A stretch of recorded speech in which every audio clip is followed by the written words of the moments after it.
नमस्कार दोस्तों, मैं प्रदीप दुबे। आज हम आपको इस वीडियो में बताने वाले हैं, अगर आपने किसी दूसरे बैंक अकाउंट में गलती से नेट बैंकिंग से रॉन्ग ट्रांजैक्शन कर दिया, किसी और के अकाउंट में पैसा चला गया है या आपके अकाउंट में रॉन्ग अमाउंट आ गया है, तो कैसे आपको अपने पैसे को वापस लेना है, या किसी का रॉन्ग पैसा आ गया है तो कैसे आपको बचना है। आज हम इस वीडियो में स्टेप बाय स्टेप पूरी जानकारी बताने वाले हैं। मेरा आपसे रिक्वेस्ट है कि इस वीडियो को शुरू से लेकर अंत तक वॉच करना। चलिए शुरू करते हैं। दोस्तों, हम लोग अक्सर नेट बैंकिंग यूज करते हैं और एक अकाउंट नंबर के वजह से हमारा पैसा किसी रॉन्ग अकाउंट में चला जाता है और एक अकाउंट नंबर के वजह से किसी और का पैसा हमारे अकाउंट में आ भी जाता है। हम परेशान होते हैं, पैसा कहाँ से आया सोचते हैं और हम लोग टेंशन में आ जाते हैं और खुश भी होते हैं। तो हम पहले आपको बता दें, मान लो आपका पैसा अगर किसी गलत अकाउंट में चला गया है, सबसे पहले दोस्तों आपको क्या करना है, अपने बैंक में जाना, वहां पे एक कंप्लेन फॉर्म भरना है कि मेरा पैसा रॉन्ग अकाउंट में चला गया है। तो बैंक क्या करेगा कि आपका जो कंप्लेन फॉर्म है वो सबमिट करेगा और जिस अकाउंट में वो पैसा गया है, आपका जो कंप्लेन है उस अकाउंट होल्डर के पास जाएगा। वहां का जो बैंक है चेक करेगा सारा रिकॉर्ड, आपका ट्रांजैक्शन आईडी, यूटीआर नंबर सब कुछ चेक करेगा। चेक करने के बाद आपका जो अमाउंट है उस हाल में वो जो बैंक है, अगर आपका केस अगर जेन्युइन है तो सामने वाला जो बैंक है वो बैंक उस कस्टमर का जो अकाउंट है, अगर उसने पैसा नहीं निकाला है तो वो क्या करेगा कि उसका अकाउंट होल्ड पे रख देगा। उस हाल में अगर होल्ड पे रख देगा उतना अमाउंट, जब भी वो कस्टमर मान लो वो पैसा निकालना चाहेगा तो वो पैसा नहीं निकाल पाएगा। अगर मान लो वो कस्टमर अगर पैसा जो है निकाल लिया है तो उतना पैसा बैंक उसमें होल्ड पे लगा के छोड़ देगा।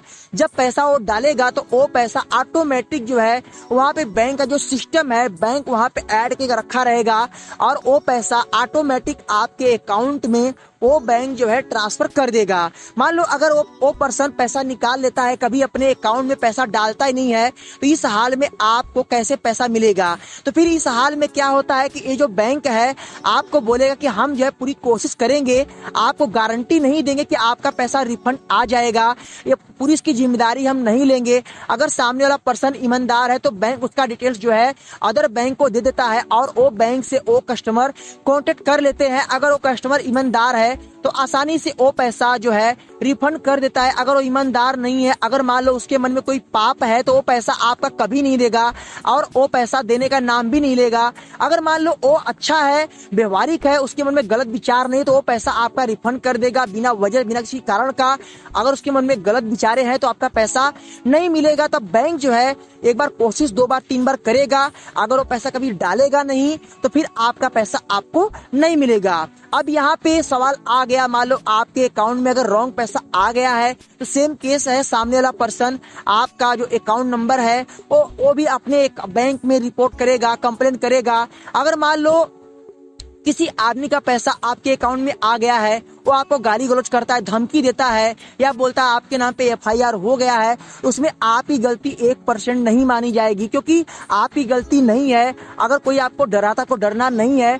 बट यहाँ पे क्या होता है, अगर बड़ा अमाउंट रहता है तो इस हाल में जो है उसमें एफआईआर भी होते हैं, केस भी होता है, तो आप उस पैसे को मत निकालिए। अगर वो पैसा लंबे समय तक पड़ा है, कोई नहीं निकाला, तो आप उस पैसे को यूज कर सकते हो।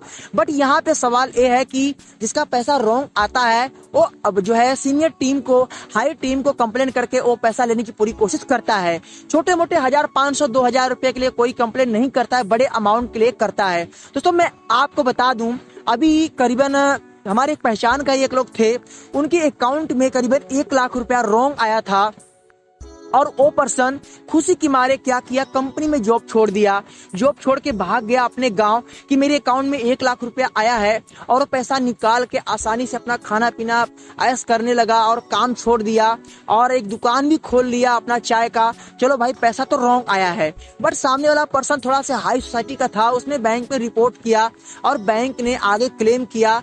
और फिर क्या हुआ कि इसके घर पे एक लीगल टीम आई और छानबीन की और बोली कि ये पैसा आया है, आप इस पैसे को दे दीजिए। इसमें कोई एक्शन, कोई ऐसा नहीं, कार्रवाई नहीं होता है, बट आपको ये बोला जाए कि आप इस पैसे को रिफंड कर दो। आपको बैंक ये नहीं बोलेगा या लीगल टीम ये नहीं बोलेगा कि आप इस पैसे को एक बार में वापस कर दो। अगर आपने इस पैसे को खर्च कर दिया है तो उस हाल में क्या होता है कि आपको एक टाइम भी दिया जाता है। तो फिर उस बंदे को टाइम दिया गया, तो उस बंदे ने 4 से 5 महीने में वो पैसा पेड किया, सामने वाले पर्सन को एक सेटलमेंट कर लिया आपस में मिलके। दोस्तों ऐसा होता है, तो आप कभी भी अगर ऐसा होता तो डरना नहीं है। रॉन्ग पैसा आपके अकाउंट में आया तो गलती आपकी मानी नहीं जाती है, बट अगर बड़ा अमाउंट है तो कभी भी आप मत निकालना, क्योंकि इसमें आपका पैसा अगर आप निकालते हो तो इसके ऊपर आपके ऊपर केस भी हो सकता है, ध्यान देना। बाकी रॉन्ग पैसा अगर जाता है तो मैंने इसका ट्रिक और प्रोसेस बता दिया है, सब बैंक का सेम प्रोसेस होता है। मेरा एक बार कोटक महिंद्रा बैंक में 3,000 रुपया रॉन्ग चला गया था और मैं बहुत टेंशन में था, मैं एक दिन खाना नहीं खाया क्योंकि पैसे बड़े मेहनत से आते हैं। मैंने बैंक में कंप्लेन किया, मेरा पैसा 4 महीने बाद मेरे अकाउंट में रिफंड आ गया, बहुत खुशी मिली। तो मेरे भाई पैसा आता है ऐसा नहीं है, बट इसमें जो सामने वाला कस्टमर है उसके ऊपर डिपेंड करता है और बैंक के जो है प्रोसेस के ऊपर भी डिपेंड करता है। तो ये वीडियो कैसा लगा इसे लाइक करना, शेयर करना, आपके मन में कोई भी सवाल है तो कमेंट करना। फिर मिलेंगे नए वीडियो के साथ, तब तक के लिए जय हिंद, वंदे मातरम।